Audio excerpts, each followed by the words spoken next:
There's lots of opinions in SEO. And one of the things in SEO that I learned over the years is like, it just all depends. It just all depends. There's no actual answer to any of this stuff. You can ask 50 different SEO experts. You'll get 50 different answers. Like, it just doesn't matter. AI isn't the future. It's now. And whether you're in HR, sales, operations, or leadership, the choices you make today will determine whether you thrive or get left behind. Welcome to AI Voice of Victim. Today we have a very special guest for something that's near and dear to my heart around AI search is where we're going to dive in today. Mr. Marc Sirkin. Marc joins us from a leadership background where he played some pretty significant roles in organizations like Microsoft, PwC, most recently Third Door Media. We'll talk a little bit about that journey. And I think did you sell that company to SEMRush? That's pretty awesome. So I got somebody finally that's got some credibility to sit here when I'm over here just nerding out about something that I only roughly know 50% about. So thank you, Marc, for joining us today. Thanks for having me. Tell us a little bit. All right, I read the stuff that we know from LinkedIn and other places, but what's Third Door Media and how was that journey with SEMRush? Wow. So Third Door Media has been around since 2016. I think, no, it's longer than that. Gosh, it's been about 18 years. A guy named Chris Elwell and Danny Sullivan. Danny Sullivan, if you are a search person, it was like one of the OG search guys. And so those two guys started Search Engine Land, which became SMX, which was a very popular search conference. And along the way, created MarTech, MarTech.org, MarTech Conference. I came around about 10 years ago, became part of the leadership team, helped stabilize marketing and the event strategy, and ultimately rose to the level of president. Chris and I decided we wanted to either sell the company or I was going to take over. It was a really interesting set of discussions. COVID happened and blew up everything. And then we got a phone call now about 2 years ago from SEMRush saying we really want to acquire you guys. And that was a real spin because as a media company, we were thinking, we're going to get bought by a media company or acquire a media company. And so here comes this public software company who buys us.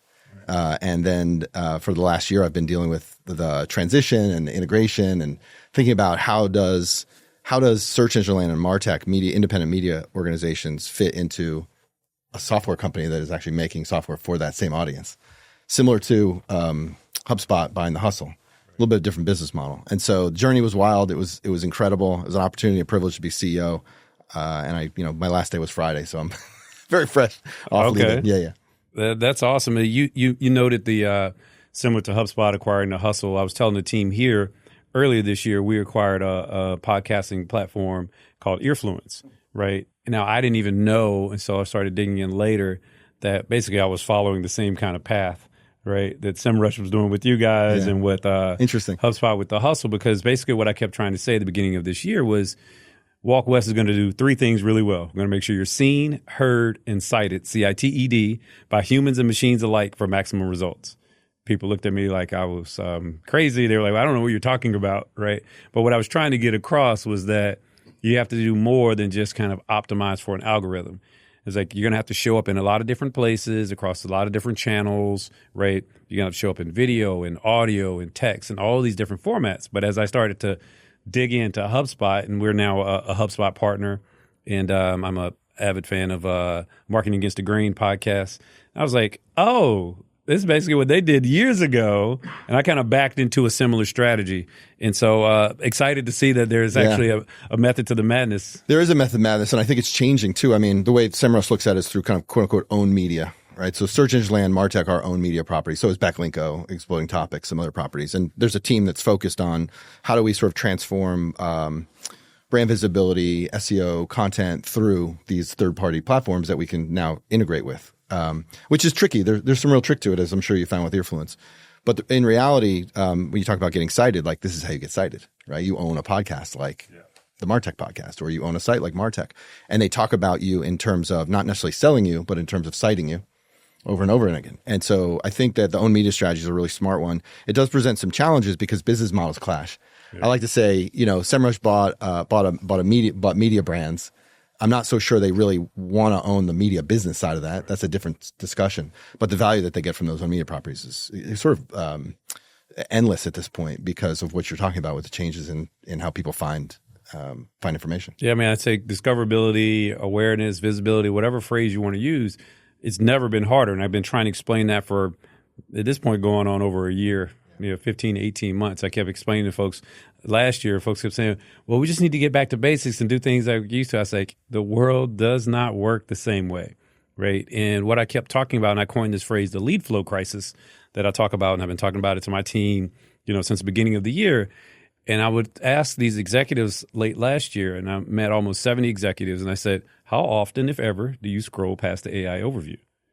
The point I was just trying to get across was that in May of 2024, Google turned the lights off on a lot of these organizations that were highly dependent on organic search. And they were like, well, I almost never do. I said, okay, 98% of your peers also said they never do. What do you think is going to happen to your lead flow? And they gave me this kind of look, and then they were like, well, my SEO person didn't tell me that there was a problem. I said, here's the problem, right? Our marketing, there's a 6 to 9 month lag between your actions and results. I said, if you don't believe me right now, at this point it was like October, November timeframe, so just run the calendar out 9 months from May. I guarantee you're going to see some problems. And so I stopped talking to people about it, right? And I'm going to get to a question here in a second. Yeah. I'm just giving you the context, how I got there and why I talk about this all the time. They kept looking at me like I had two heads until HubSpot goes viral because their blog traffic drops 80%, and then people start talking about it. Now people start having a real conversation, right? So February, HubSpot goes viral. Take yourself a step back in time. What were you thinking at that moment, or what was SEMRush, or you guys thinking like, hey? I mean, that was a really important. It's interesting bringing up that moment. It's a really important moment because I think it was the first time. And there's sides of this, right? Like if you look at who you're talking to and what perspective they have on what was happening. Ultimately, HubSpot came out and sort of said, well, we've fully diversified our channels. We kind of knew this was coming. Like how much of that's true, who knows, right? But they had diversified their channels because they're looking full funnel and they understand branding and they understand the interplay of all this stuff. I think challenges that, like, for example, at Third Door Media we had was we looked at ourselves like a media brand that was now inside a software company. And so the breadth of that investment is different. But I think that, in hindsight, there's a lot of lessons to be learned there. I think, on Search Engine Land, it's interesting because we sit kind of at the nexus between the community and the platforms. Right. And so privy to a lot of these discussions that are emotionally powered. Right. Let's just say. And so there's lots of opinions in SEO. And one of the things in SEO that I learned over the years is like, it just all depends. It just all depends. There's no actual answer to any of this stuff. You can ask 50 different SEO experts, you'll get 50 different answers. Like it just doesn't matter. And so I think that was a really interesting moment in time that started connecting a bunch of dots in people who were paying attention's heads. I know I was paying attention. And sorting through the hyperbole of what I thought I was seeing versus then what the story was. Right. Narrative storytelling. The HubSpot people did a great job. I was actually at Inbound, and today they're talking about. I was there too. You were there too. We miss each other. They were talking about Loop.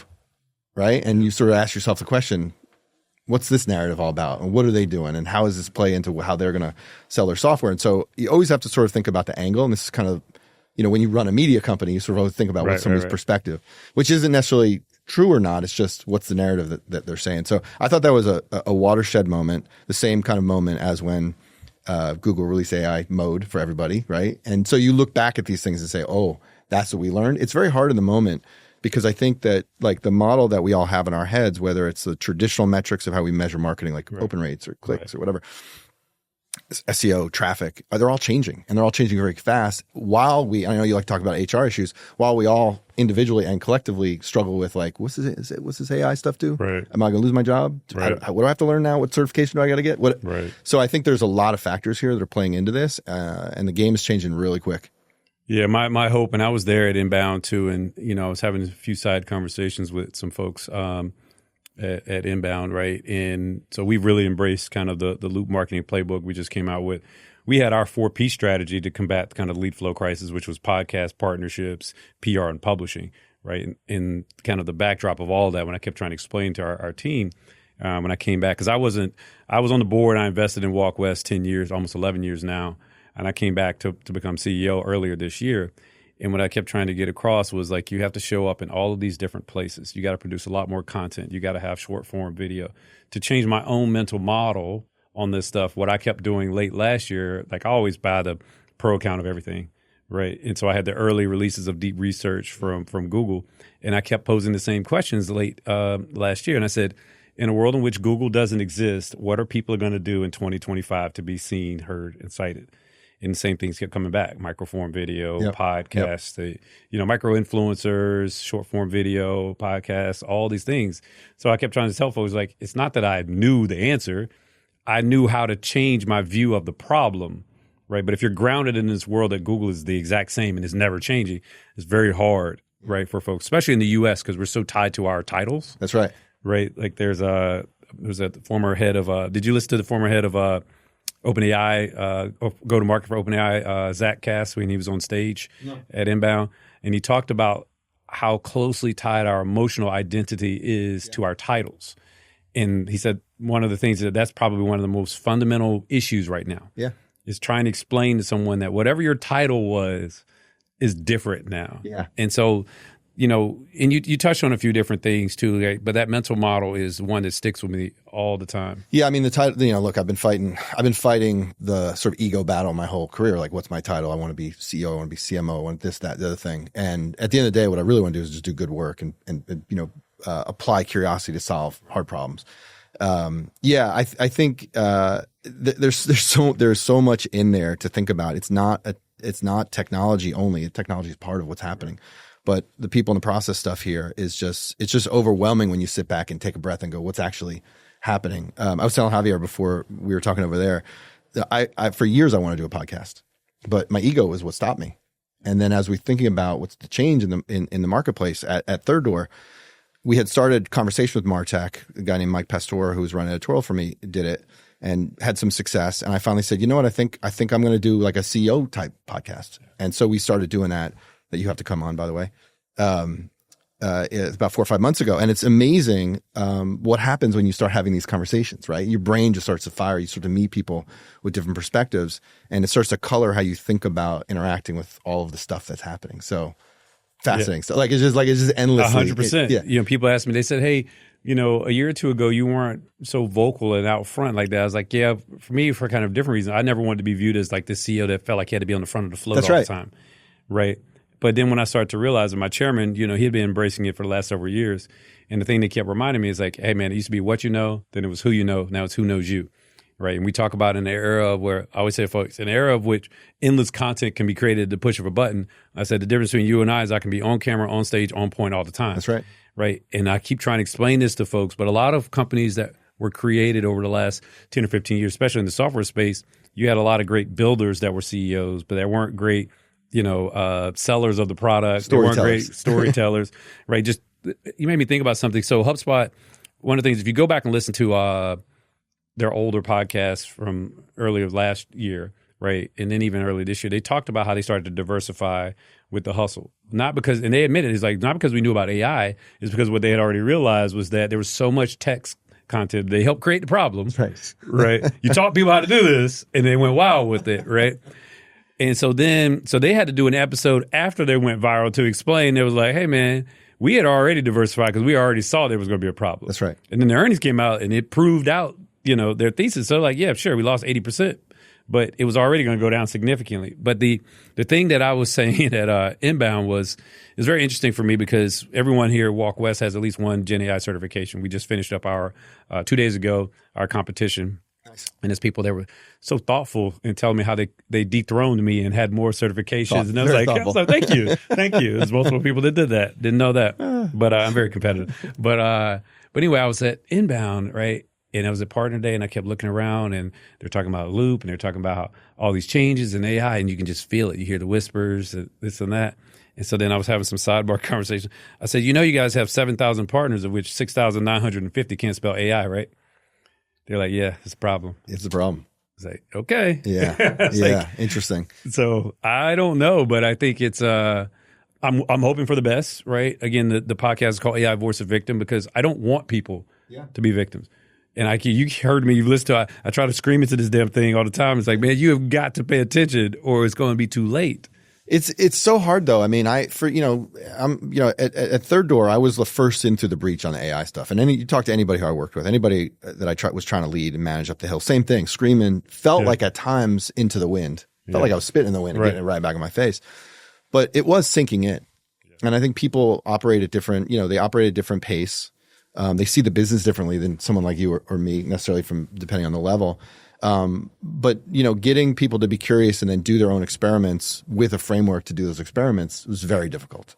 It started to change in the last 3 to 6 months. A couple of my team members had come to me and said, "Oh, look at this GPT I built. Look at this." Like, hey, now, once you started hearing that, and we were go. talking about that as an executive team, how we're starting to hear people in little pockets of their aha moments, right? And again, I always tell folks, it's about flipping the time equation, right? So we always say, let the machine handle the routine, and let the humans handle remarkable, right? And the idea, right, like we're just trying to help folks understand.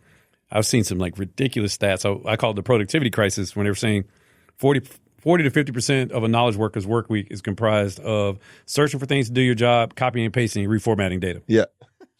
For salespeople, almost 70% of their time is allotted to administrative tasks. That's insane.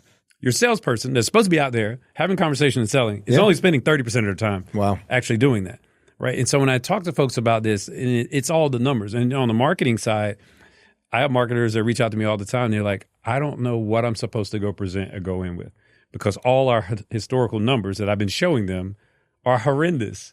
Look, you better get real good at narrative storytelling. Yes. Real fast. What's the advice? What's the advice, Mark? Because they tell me, I was like, engagement? I don't lift. I don't know. Yeah, I don't know what. There's no single bullet, because it depends on the context, the company, the management team, how they like to receive information. I'm doing a consulting project right now where I'm trying to figure out and calibrate the narrative. What's the narrative connection, or is it just data? Right? The data can be good or bad. It's not that you can't present bad data. You can present data like, oh, we did this, it didn't work out. Fair enough. It's an experiment. But how you tell that story and how you connect with people emotionally, I think is just like, it's always been everything. But in this age where everybody is like, well, just push a button or ask ChatGPT, like it's not enough anymore. You have to move people. And that's a really hard skill to learn. And so like we've talked about like 18 different things now that you have to know how to do that maybe you weren't doing before. It's overwhelming. The average person has got to be totally overwhelmed.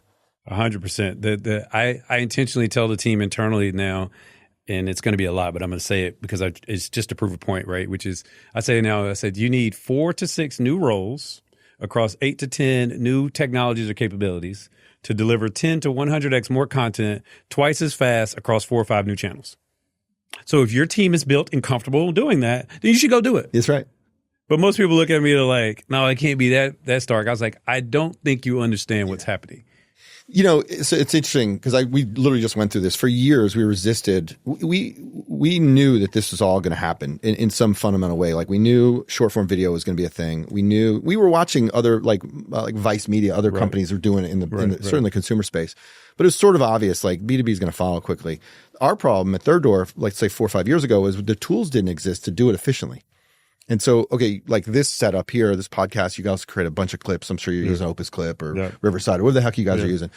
I got my hands on a copy of Descript. Copy is because I'm old. I got my hands on. You got the DVD, I got the actual, the CD. The box. It was mailed They to sent you. me the box. I installed it. I started using Descript because I was curious for my own podcast. How efficient is this really? Yeah. And my mind was blown. Oh, we use it too. My mind was blown. I don't know who made that software, but those guys. Our executive producer is nodding his head off camera right now because he uses it also. It's an amazing piece of technology. And so I decided, a good example of I thought, which was good leading, maybe it wasn't, you'll tell me. I was like, I'm going to produce the first 5 or 6 episodes of my podcast and edit them and create the clips to figure out, not because I want to do their job for them, but like, is this as easy as I think it's going to be? And it turns out like it's actually more powerful than I thought it was. So now I go to the team and say, look, I just created 4 episodes of this podcast. And by the way, here's 35 clips. Go ahead and flood the zone. Let's go. And now it's information transfer. Wait, Mark, how'd you do that? Wait, how? Like that is amazing leadership. I hope so. That was my intent. I did a very similar thing, right? Where earlier at the beginning of this year, I said, I'm going to go sell $250,000 worth of deals without talking to a single person inside of the organization. It's just going to be me and ChatGPT, Gemini, Gamma, a few different tools, right? I'm going to go out there because it was the same thing. The point I was trying to prove is you can do so much more, right, with these tools than you've ever been able to. And you can bleed into these other areas where you've historically had to go ask a specialist to do this thing, that thing, or the other, right? But it was that same point. But what I was also trying to do was lead by example, right? There's a lot of folks I see out there that are just telling them, just go be curious, go play with this stuff. And I'm like, they're never going to do it, right? They're just not going to do it. So I have my analogy that I use all the time with my kids, but I don't want to do it today. But it's basically about teaching them about fire. And it's just like, They're gonna burn themselves to do nothing, man. But but anyway, it's funny. Like, so we talked a little bit off camera about the changes with the lead flow. I want to stay there from an AI search perspective because I've been telling my team, and they get tired of me sending these posts to them. I say these people are twisting themselves in knots on LinkedIn, trying to explain or to talk about what's happening. But the fundamental issue, and what I did really respect about HubSpot putting out this Loop marketing playbook, is people are starting to come to grips with the issue and the challenges, but they're not figuring out, well, what do I do on the other side? So I keep seeing folks, and I'm like, oh, well, here's the issue with AI search. Maybe if you do this, or maybe, and I keep saying, man, you're going to keep tweaking, and you're going to tweak yourself out of existence, right? I was like, how about you figure out how to be great across all these different channels that feed into, but what is your advice to an SEO strategist or a company that calls you up today and say, we need better SEO? Like, I heard, Mike King? You know Mike King? I'll introduce you to Mike King. He runs a company called iPullRank. He is probably one of the best SEO. It's not SEO. He's one of the best thinkers in marketing today. Comes from an SEO background. But he said he was here in Raleigh actually, and we were talking, and he said that SEO has never been a performance channel, which I was like, it's interesting. What does he mean by that? What he meant by that was SEO has always been a brand channel, always. And so the answer to, I think, a lot of problems is brand. And, it's a big word, and it's a tricky word to define. You get into everyone's opinion of it. But I've been using this Don Draper kind of analogy or example. Don and Mad Men, they're kind of back. Like, the brand guys are back, and they're back in a big way because being known and being known across all these platforms is the only way to be found. Discoverability comes down to either you own a category or you own a brand that people know. You're a Nike guy, right? Exactly. You're Nike. And so this is really challenging. Like, this is like, what I'm saying is, like, I don't even like saying it because I know that 99% of us out there are like, what does that even mean? Where do you even start with that? But if you look at the SEO kind of industrial complex and how much traffic you could get out of SEO for the last 25 years, as you've said and hinted at, like, that traffic is going to go away. You're not going to replace it by being great and being found in LLMs. And so at the end of the day, your whole thing about being cited is kind of everything. I was actually on the drive over here. I was listening to you talk. So I'm having you in my ear and my face now all day long. It's a lot. It's a lot. It's good. It's a lot though. But you were talking about this whole thing, and I got to thinking about the original PageRank. The original way that Google oversimplification worked was the more people that talked about you, that linked to you, the better you did in the rankings. That's getting cited. Nothing's actually changed, right? Like, in an LLM, if you are known as the most popular singer in the world and you type in LLM, who's the most popular singer in the world, you're the first one listed, the only one listed. So fundamentally, the citations and the way that systems and technology present data to people who are looking for something, nothing's actually changed, which I find, all of it's changed and nothing's changed. The LLM technology, obviously that's all new, but fundamentally from a marketing standpoint, a brand standpoint, I think you're absolutely right. You've got to flood the zone. You've got to be everywhere. You got to be everywhere in the right place. Yes. You also can't ignore the social landscape, which is to say, when people complain about you, you have to be present. Yep. When people talk about you badly, you have to show up and have honest conversations. You have to do podcasts like this. And that's not comfortable, right? People want to hide. They want to protect their market cap. They want to do whatever. But the world is shifted on its axis. And, even this thing that happened with Google with the 100, explain that to the audience for us. I'm not, this will reach my limit, but like, basically Google has changed how Google Search Console. It won't look at unlimited numbers of results. It's capped at now 100. 100, right. So now all of a sudden, where it was churning through thousands and thousands and thousands of links, it's just looking at the top 100. Right. Oversimplification. And so what happens is the platforms continue to mitigate and gatekeep the content that we're all seeing. So we live in this filter bubble. We live in this algorithmically driven world. Let me ask you, when was the last time you were engaging a piece of content that wasn't somehow filtered? I have no idea. The answer is probably not for many years, and longer than ChatGPT's been around. Right. So, we have to sort of recognize that and then develop strategies to counterbalance it. One of the really challenging things about YouTube, for example, because we've now been playing with YouTube quite a lot, is it better to replicate content across multiple channels on YouTube or not? Is it better to flood the zone or do one a day? Like, how do you, and by the way, if they change the algorithm, you're screwed. Yeah. So like, there's no good answer to your question, unfortunately. But I do think that fundamentally, if you understand your brand, you understand your brand values, and you then execute that consistently across all your channels, at least you got a fighting chance. Yeah. So Don Draper's back. He's kind of a zombie. That's the whole analogy. And the reality is that the performance marketers, I think, are in for a little bit of a rude awakening, because I don't think you can solve every problem with Google PPC money anymore. I think those days are quickly waning. Not that it's not effective still, right? You got to always qualify it. But yeah, we're in a weird zone right now. And I think that, what's the number? 800 million weekly users, ChatGPT now? ChatGPT, yeah. That's a lot of people. And it's only going to grow. Yeah. And that's the thing. I just fundamentally, it's what I've been trying to like quietly, not like publicly, but behind the scenes, I keep trying to ping people that I know that are kind of in the SEO space and that they understand the problem. But what I've been saying to them, I say, look, you keep saying and reminding folks that 90% of all search still goes through Google. But what you're not saying out loud is that greater than 60% of all of those searches end without a click. That's right. Like, and so what the phrase I keep saying now is like, I'm watching people debate who's eating their lunch, and all I'm simply saying is your lunch has been eaten. Look, it takes time. I mean, I think change is really hard, and when you have systems that have been so implanted and so firmly set in stone, this is the way marketing works. Right.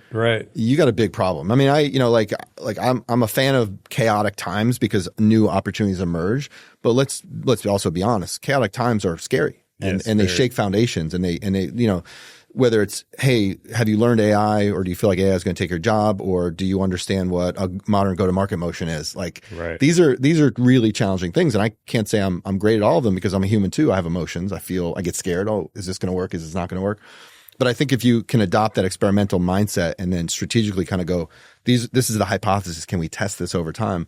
At least you have a fighting shot. But if you put your head in the sand and go, look, Google's Google and it's always going to be Google, like, I think we're in a really interesting moment. I'm not suggesting that ChatGPT is going to unseat Google, but like think about it. They've already announced that they're going to do e-commerce. Okay. They're going to have advertising. They cannot continue to lose money forever. Yeah. So there's going to be advertising at some point. And when there's advertising, all of a sudden the advertising ecosystem is now turned upside down because there's 800 million plus people using it weekly. All of a sudden marketers now have more choices to put dollars. And so that's going to change the ecosystem. I don't think that Google is going to lose necessarily, but I don't think Google is going to be the 800, maybe it'll only be a 400-pound gorilla, but it's not going to be 800 pound. And they're certainly stair-stepping everyone to AI mode, right? That's the thing that people aren't realizing. Like, the indoctrination is happening right now. Like, you're just not understanding what is happening. It's like, and at some point, and I don't think it's years, I think it's measured in months. Yeah. That they're going to flip the switch and go to AI mode, right? Because I always tell folks at the beginning of this year, I said, as humans, we search for answers, not links. That's right. That was never it was the contract that Google had. That's right. With the community, right? With the content creators, with the businesses, and everybody's like, well, they can't they need the ad revenue. I was like, but what choice did they have? I always say the same thing. I said they had a Netflix meets Blockbuster moment. That's right. They had no choice. 800 million active daily users in ChatGPT. If you don't move to where people want to have the conversation, and I think so for me, there's a couple things that have been, I would say, a little bit disingenuous, or at least people aren't realizing what the audience is hearing when they see the experts talk about Google owning search, right, and this and that. One is that the click-through piece. Another thing that I say all the time is another contributor to the lead flow crisis is cold email. I'm not talking about your newsletter. I would tell people, you probably have heard me say this, a two-form cold email. It's scam and spam. I did. I heard that when I pulled in this morning. I was like, you ain't converting me with cold email. Shit, half the time the people are trying to scam my CFO and get her to pay an invoice. We've seen some where it's like a whole email chain. It looked like I was having a very deliberate conversation for months with someone. I was like, man, I don't know what that is, right? And so, oh my God, I decided to jump in the deep end of the pool. So I'm getting clay, not certified, but I'm doing it through the clay cohort. Okay. Right? So I'm learning how to use clay. All right. Okay. And you want to enrich some of your sales data and some other business intelligence? But I asked myself this question last night, and it's a great part. I mean, what they've built technology-wise is stunning, actually. Honestly, whoa. But at the end of the day, what am I doing this for cold email, right? Yeah. Just checking. I'm just checking look, cold email can work. Yeah. It's direct mail on steroids, but it is an interesting thing because that lead flow crisis is not easily solved. And look, we are faced with a number of companies that have no shot. A lot of companies that have no shot. Just repeat that one more time. There's a lot of companies that got no shot. Like, because I get asked this question, I said, why you call it AI voice of victim? And I said, by the end of this year, we could potentially have an extinction level event for a lot of smaller to lower middle market companies. And we can talk about that strategically and tactically. I'll just give you one example. So as I was thinking about leaving my role as CEO, I was like, I got to get my consulting genes back on, right? And so I reached out to some people, said, let me help you with your business. So I've got a really good friend we worked with the Atlanta Braves together 30 years ago. And she runs a speaking business. And so we just start getting into it. And I'm starting at the strategy level. She's like, Mark, I just need revenue. I'm like, okay, great. So I'm looking at all her setup and I get to email and I'm like, she has a WordPress site or a Squarespace site, a MailChimp site, and she has a bunch of other pieces. I'm blanking on the other pieces. I look at her MailChimp setup and I'm like, your email is not even authenticated. And I said, I'm assuming you don't know what DKIM is, you don't know what SPF is, you don't know what DMARC is. She's like, Mark, you're speaking German right now to me. So I go through a process. I happen to know what that is. I set her up. The first email is going to go out today, actually, probably right now. So we'll see how it did. It is so complicated. Like, full stop, so complicated. You cannot expect a small business owner to understand how to authenticate their email. She is paying MailChimp connected to Network Solutions, her domain provider. Okay, yeah. No one is helping. And she's wondering why her emails aren't getting delivered. Where's all the clicks? I used to get clicks, now I don't get clicks. What changed? I'll tell you what changed. Apple made a change. The algorithm, the filter changed. And so, no shot. There are businesses that have zero chance. And they may think they may have a chance. They have no chance. And the bigger problem as I went through this exercise with her was they don't even know what's happening. That is the problem. Like, and that's the thing that scares me the most and why I named the podcast what I named it. Love it.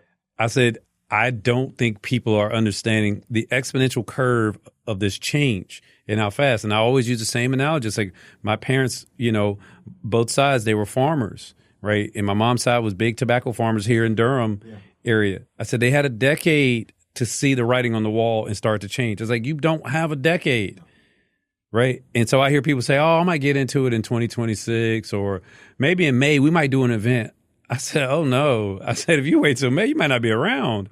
Yeah. But the small business piece, that was the other side of what I was saying to some folks when I was at HubSpot Inbound. I was like, all right, you got basically 95% of the partners can't spell AI.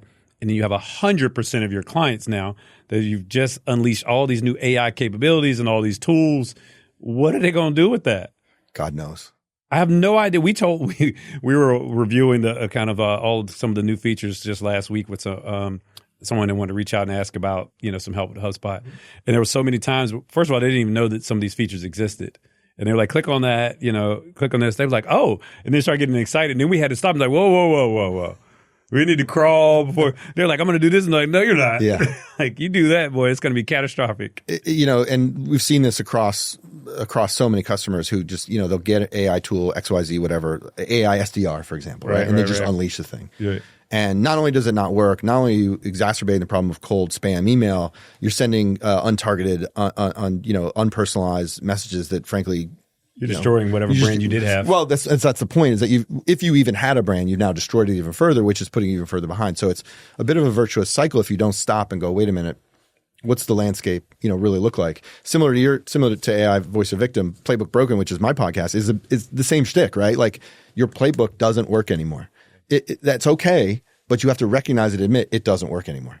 Once you do that, then we can have a conversation. But if you don't at least go, this isn't working, like this whole conversation about SEO saying Google's still dominant, it is, and then not acknowledging the fact that you're going to get 1/10 of the clicks. I don't know what to tell you. Like, your investment is now upside down in your content. So it's like, I don't have money to pay for these other things, the podcast and some of this other stuff. And it's the first thing I said, well, how much you spend on SEO? Yeah. And like, it's like, okay, well, tell them you're going to pay them 1/10 of that because that's what you're going to see the value. Exactly. Let me ask you the question. How do you think about marketing attribution from a non? Oh, you want to do another podcast? Attribution. It's in your head. Go ahead, finish the question. I'm sorry. How do you think about marketing attribution in a world where you're investing in channels that probably are not going to drive clicks? I don't start there. Is the primary thing. Yeah. I first say the thing that I said earlier about the 4 to 6 roles, all that. I make the problem, the number so effing big that now your eyes are open and you understand. Sure. Right. The first thing I do is I say, hey, before we kind of get into all of this, just go talk to your SEO folks. Tell me how your traffic has been the last 6 months. Yeah. let me see what your click-through rate is looking like. Because I want to see all the old metrics. I'm not trying to throw anybody under the bus. I'm simply saying, let's just have a real conversation, right, to your point. What I'm trying to get across to them is the point that you just said, which is I'm going to give you all the data that shows you that your playbook is broken. Right. But if you can't acknowledge, now I haven't said that word, now I'm going to say it now, but if you can't acknowledge that your playbook is broken, I can't really help you. I was telling a guy recently, and I got to the end of the conversation, I was like, oh, I can't help you. He's like, what do you mean? I was like, I come to the realization, now I understand. That's right. You have a very deliberate way you want to go about this, and it is incongruent with what I see as success. How I see the world. That's right. That's important, like from a business standpoint. Yeah. And I was like, hey, we're friends. Like, I just can't help you. Like, if your whole mental model is that it has to, not like, I always focus on the goal. Like, I'm a former basketball and baseball player. Like, so the defense may change, something may, my pitching, maybe the fastball is working, right? When you play basketball, like maybe they're giving us the 3 and we got to do something different. But I've never been focused on how I have to win. Right. And I feel like that's part of the challenge for marketers and a lot of folks is that they're so hyper-focused on how versus I just want to win ethically. I don't have to win my way. I don't have to, I don't have to win the traditional way. Yeah. I mean, again, you go back to people. It's the people problem because people have, there was a guy that I worked with for years. So I spent 10 years in nonprofit doing fundraising at like really large health charities like the March Dimes, Leukemia Lymphoma Societies, like really good, really fun stuff, really good projects. There was a guy I worked for who had cut his teeth doing sort of like traditional walk events. Okay. And I found myself working for him at a different organization doing traditional walk events, but they weren't working the same way they were working.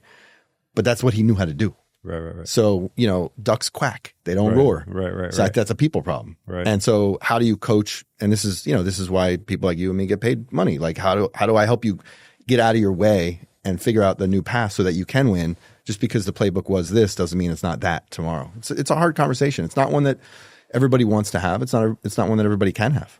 Yeah. And I think the challenge, and my team here has heard me, and I've said this, I say the quiet part out loud a lot. And one of the things I tell folks all the time, I said, look, I am predicting a bloodbath of layoffs in Q4 or the next 3 months going into the end of the year. And folks ask me why I say that. I say, I'm seeing too many people that are like indecisive and quiet. And what I know at every economic downturn, when I hear a lot of executives being quiet, what's happening right now is they're figuring out who's going to be on the boat, who's going to be off the boat. Yeah. And what ends up happening is they cut to the bone, is the phrase I use all the time. And then they'll figure out the strategy on the other side of the fiscal year. So they are not going to walk into a new fiscal year carrying weight, regardless of whether or not they believe in AI or the strategy. It's irrelevant, yeah. It's irrelevant. They're going to say, first, let's cut to the bone, and then we'll figure it out. So what I'm saying by that is, like, you're not going to see a bunch of hiring in Q4. Nobody ever hires a bunch in the end of the year. They're going to get through the holiday season, likely, and then you're going to start to hear these things, right? And to your point, I'm highly concerned about the small business community, right? We're going to start giving away our playbook for free because I'm like, to your point, I want to give them a fighting chance. That's right.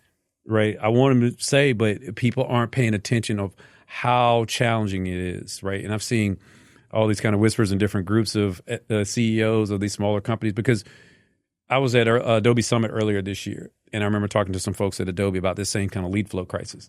And they're like, well, we're not seeing it and this and that. I said, let me just be clear. I ain't talking about Nike. Right. I'm talking about the middle market, lower middle market, and SMB, people that don't have any brand equity. That's right. I was like, how are they ever going? Like, people, sir, I literally type in Nike, right? I didn't type random shoe, right? Give me a shoe. Right, give me a shoe, right? And so that is the thing. The other thing, and I'll get to a question here in a second, I promise, but I was talking to a group of founders a few months ago, the startup community. I said, look, ideas are a dime a dozen, it's about your execution, and it's about how you're going to break through the noise and become visible. And I started asking him, I said, why do you think the CEO of Shopify, Toby, I can't pronounce his last name, but Toby, like, why do you think he leaned in so much to AI? And everybody says the common things, he's greedy, he wanted more money and productivity. It's like, okay, maybe there's some of that, right? I said, or it's also the reality that, like, if the large language models and Google and everyone owns search all the way through checkout, what is a Shopify storefront other than an Amazon warehouse? And I said, I don't know about you guys, but I don't know where stuff comes from when I order on Amazon. All I know is I order from Amazon. That's right. Which means there's no cross-sell, upsell motion. Correct. There's no clicking through your site. I say, I think he did the right thing, and he got all of his merchants indexed in ChatGPT. He created a partnership because he saw the impact. He saw the reality, like, well, shit, it might not be around if I don't make a big change. And so he got knocked a lot for leaking his own email, but people aren't paying attention. They're looking at this one side of the narrative, not understanding, like, oh no, there's another reason why. So, I think there's a lot of psychology in that. I don't know. For some reason, I was thinking about, how ball players get, I'm a huge sports fan like you are. Ball players get confused about making so much money. But at the same time, they're working their ass off, right? They're like, I don't know if that's an analogy or not, but it's like, there's something going on behind the scenes that's not surface level. Right. And you can say, oh, he's greedy or whatever. Right. But really, the CEO of Shopify is like, we've built this amazing thing and now we're faced with an existential challenge. Yes. Someone said to me the other day, there's situations and there's problems, which I thought was an interesting distinction to make. And I was like, oh, let me think about that a minute. So the problem is that there's an existential challenge. Right. The situation, like, you can't change the fact that we have LLMs exist. You can't change the fact that 800 million people are using them every day and that's growing. You can't change that Google's going to make a decision and your traffic's going to blow up tomorrow. The only thing you can think about is what I'm going to do about that. And those bold moves, who knows if he's right or wrong? We'll see at the end of the day. Blockbuster didn't figure it out. Netflix did. I mean, this is the time we're in. The other thing that's interesting too, somebody said this to me the other day and I was like still processing this was, you talk about disruption and we say, oh, we're disruptive times. What if disruptive times don't exist and disruption happens? So 4 years ago when ChatGPT came out, that was the disruption. And now we're just living in transformation. And I was sort of thinking about, that's actually an interesting frame to put on this because now as things happen and we're surprised by, this week we got Agent Builder, an agent kit. Like, oh, that's interesting. Now everyone's talking, oh, how N8N is dead or whatever. And you're like, all right, like, slow down. Like, relax for just a minute, relax. But I mean, the reality is that we're building to a new world with a new set of tools and a new set of rules. And if you don't at least have the conversation with yourself at night in quiet when you're laying in bed, I think you're lost.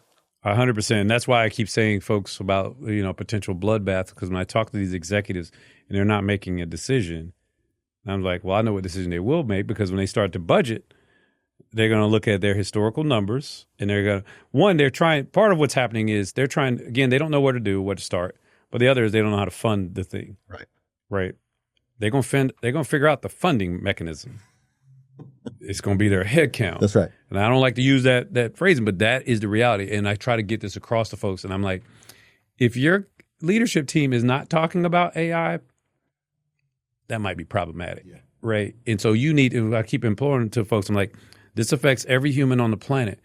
Right. So then you owe it to yourself to learn about this. Right. Earlier this year, people kept asking me, they're like, well, don't you think they can slow down or stop some of this AI stuff? And the same hyperbole I always use, I said, well, you probably have a better chance of reaching into the sky and turning off the sun. Yeah. I said, if you believe you can do that, then sure.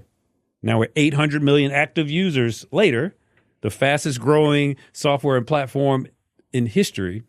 I was like, hey, man, I think it's time for us just to face the reality. It is here. Yeah. It is not going anywhere. And so the thing I say a lot, and then we're going to get into, going to start to wrap up here in a second, but one of the things I always say is like, I was like, there's this tsunami coming, and I get the people that run for the hills.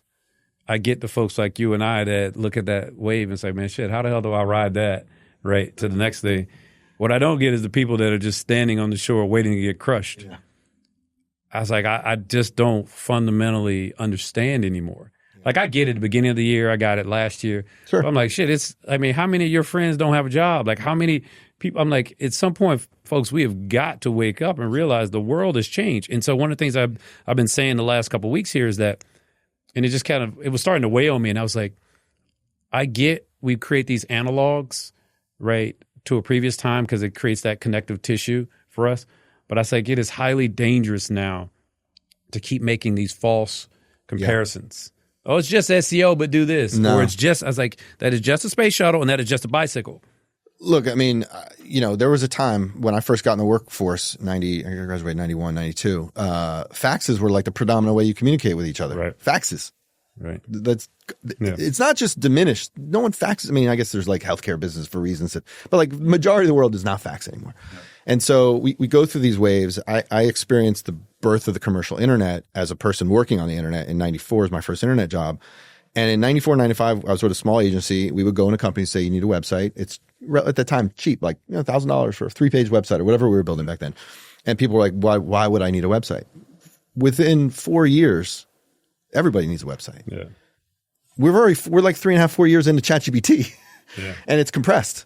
So I just don't think the time to stand on the shore and look at the wave is now. Now it's like you either better run for the hills or you better freaking get your surfboard. Yeah, I think it's about to. I think Q1 of next year, by March of next year, the dam is gonna have broken, and folks are gonna move towards doing their own, because the pain is like, and I keep trying. I was talking to my chairman about it. I said Q4, we're about to see some of the most acute pain from a business and just a society perspective than we've ever felt. It's scary. It's very scary, and I'm trying to do my best to inform as many people. I'm not trying to, again, I wasn't trying to be an alarmist last year when I kept talking about the lead flow, but it was clear as day to me. It was like, if Google makes this change and these large language models do this thing, the world has radically changed, and I can either accept it or not. So what I did by the end of the year, I said, okay, I can't convince these people.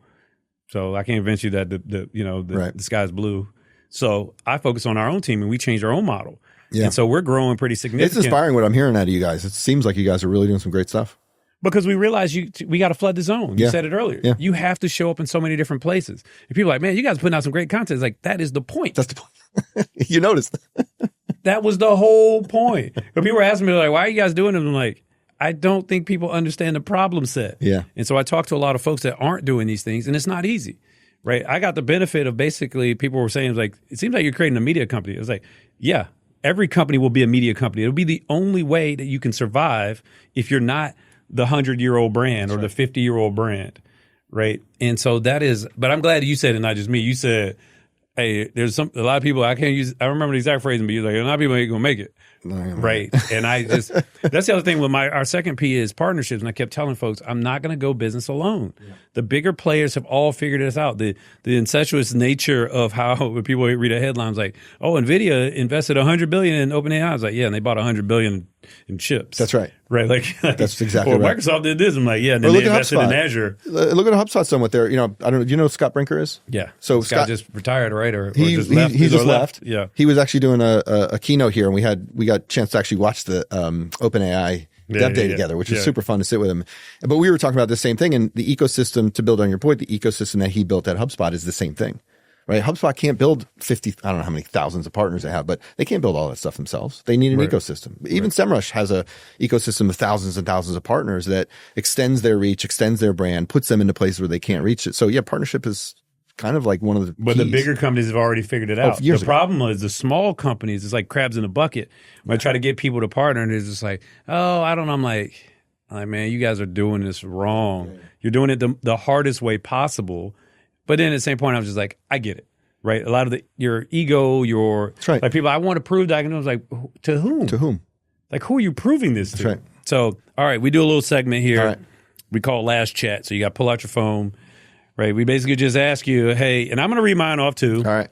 I knew this was coming, so I didn't. I didn't chat because I was like, this is actually a pretty good one. Oh, I slowed your productivity just so you can save this for today. That's the takeaway? That's the takeaway. All right, Mark. You going first or am I going first? You can go first. So I woke up this morning thinking about this decision I made to leave being a CEO, which I had worked so hard to become, and now I'm going to do my own thing. And I was thinking about ego, as we were talking about, and all this stuff. And I had a really interesting conversation with somebody yesterday about the hero's journey. And this guy is sort of a philosopher, a deep thinker, and he's like, you realize that the hero's journey is a Western thing. And I'm like, I never thought about it that way. So I woke up this morning and here's my question. You ready for this one? All right. The hero's journey makes me the center of everything, and that feels egocentric. But because I'm American, it's hard to imagine any other way of thinking. Can you help me reframe this? And it friggin' barfed out some really interesting stuff. I got some Eastern thinking here. I got a way to think about my place in the world in a non-egocentric way. So that was my last chat. I feel like our guests always have way better chats. But at least my co-host Erica, she's not here because sometimes hers are like deeply personal and So here's what I was doing. I'm looking at a long conversation because that's the other thing. We're doing some training right now for some HR professionals. And one of the first things I always try to get across to folks is it's like this is not a keyword search. Right. You're having a conversation. That's right. Right. You have to fundamentally understand. That goes back to my whole point about like these how dangerous it is for these analogs. You know, comparisons like, oh, it's just like it's like when you search on something from Google, it's like, no, I'm having an actual conversation, right, back and forth, and it's a lot more intelligent, and it's not trying to match, you know, 4 words. So what I decided, and this is going back to your arrogance of the U.S. mind. I was like, so we go to Costa Rica every December because my wife's side of the family is from Costa Rica, so and our kids are bilingual. And so we go there for a few weeks, and I work from there, and they get to go visit their primos and abuelas and all the, you know, the family and the tios and tias. And so I decided Friday night, because I kept asking all these folks, I said, who are the AI experts in Latin America? Oh, interesting. Right. And I'm asking actual humans, and I'm asking the machine here. Yeah. And so I kept asking, I was like, who are the experts? And nobody can give an answer. So I said, screw it, I'm just going to own it then. Right, that's the arrogance. Love that. I mean, arrogance, opportunity. Right, I was like, all right. So I decided. So Friday night, I was starting to do some deep research. I was like, you know, I want to train people in the western part of Costa Rica on how to use Gen AI in small businesses and startups. Are there a significant number of trainers there? Was like the fundamental question. Then I go through on this long conversation, and then I'm going back and forth. But then I reached out to some contacts there, and within 48 hours, right, they're like, yeah, come on down. So I'm going to do a keynote. We're going to train some folks in 2 different, in La Latina and like the university systems, right? But I always tell folks that my ChatGPT, because I use it so much for the same kind of purposes, everything in the end always ends with a monetization strategy. Yeah. Naturally. I mean, no matter what I ask, you've trained it well. I mean, it could be my kid's coloring book thing I'm playing. It doesn't matter. It's like, and if you want to monetize this, I can build you a plan. Yeah, and I'm like, okay, let's do that. That's actually really funny. But it is a true thing. So sometimes when I have to warn people when I'm sharing my screen, I'm like, all right, when we're doing training, I was like, 2 things. It's going to call me AI serious. Yes, okay. I did tell it that, and I trademarked that. All right. And it's also going to give me a monetization strategy, so don't judge me. That's really funny. You know, but it goes into like the one thing that we talked a little bit, I don't remember if we talked about it on camera or not, is when it comes to AI search and in the lead flow crisis, right, we kind of want to bring this home, is it is going to be very challenging times, especially if you don't understand the problem set and you won't accept the fact that the old playbook is broken, right? That is going to be, and like I said, the pain is acute. And when I say the pain is acute, the drop off, like we're just talking about AI search. I'm not talking about all the other things in the world that are happening that also are contributing to the challenges, right? And so I really hope that when people listen to you, I always say when I post stuff on LinkedIn or repost, I was like, man, don't believe me, listen to the expert, right? So I'm gonna point you. I was like, don't listen to me, listen to Marc Sirkin over here. He's the one that, search engine land, SEMRush, because all these folks are having these conversations, right? The folks that are in the know. And what I just want people to be more open and honest about is a couple of things. When you say Google still owns 90% of the search, just finish the sentence and say, but you're still not going to be seen, right? Like that's thing one, right? When you say, SEO still matters, but you're going to see 1/10 of the kind of the output. Right. Like finish the sentence. And then the third thing is when you say brand matters most, just understand that most small businesses to lower middle market have no quote unquote brand recognition equity. Like that's the point why I just want to keep pushing, whether it's the consumers or the business owners or the SEO folks or the strategists out there. It's like, come on, man, be a little bit more honest, or at least finish the sentence, because people are looking at you all as the experts, right? And so I want to be open and honest, an AI voice of victim. Any parting words, Marc? I said a lot, so I'm sorry. No, it's amazing. No, it's a great conversation. Really enjoyed it. It gives me a lot to think about. I think the lead flow crisis is a well phrased narrative, because it's true, and I do think there is a real big problem that's about to hit us. It probably already has. We don't recognize it yet. Is actually the reality of it. When people close their books and they do the P&L, yeah, they know. They're like, oh no, yeah. But I don't think that means it's all doom and gloom. But I do think that means that you really need to check yourself first as a leader and sort of ask yourself, have I invested the time to understand the scope and scale of this transformation that's happened because of this disruption?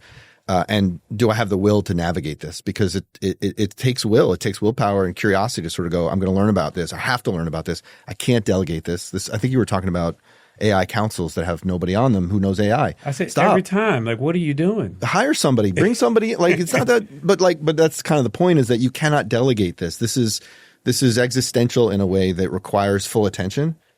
That would be, I would end with that. All right. Well, I appreciate it, Mark. It's been an amazing episode. Hopefully everyone learned a lot. I learned a lot. So I hope you let me be on your podcast so we can chop it up some more. Absolutely. All right. Thanks, bud.